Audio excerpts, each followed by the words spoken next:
England's universities will be asked to revert to online classes and employ staggered departure dates for students returning home for Christmas, the government has said. Students will be allowed to travel between the 3rd and 9th of December under a travel window to manage pressure on transport and infrastructure over the festive season.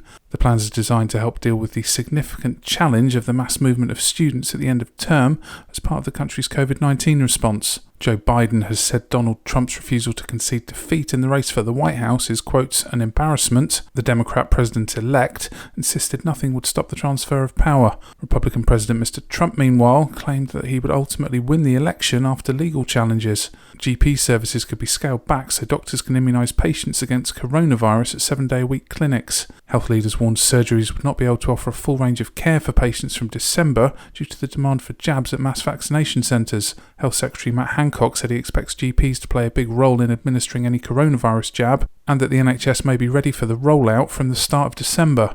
It comes after Pfizer-BioNTech announced that early trials of their vaccine showed it to be 90% effective.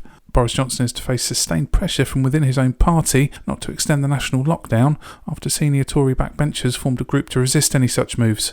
Some 32 Conservatives rebelled against the government when the Commons approved the second lockdown for England, which lasts until the 2nd of December. The Prime Minister said he expects the nation to return to a tiered local system by then and promised MPs a vote for the successor of the 4-week lockdown.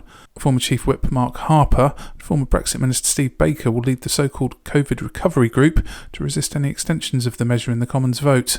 Zookeepers have revealed a young zebra died after being startled by fireworks shortly before Bonfire Night. The 7-month-old zebra, named Hope by keepers after being born during lockdown, was frightened by loud explosions from the displays in Bristol on the 4th of November. Hope is thought to have bolted at Noah's Ark Zoo Farm, smashing into the boundary fence of her enclosure. A post-mortem examination later found that the sudden impact caused the zebra's immediate death. And finally, the Duke of Cambridge has joked about needing to get back into shape after lockdown as he went on a video call with military personnel serving abroad to mark Remembrance Week.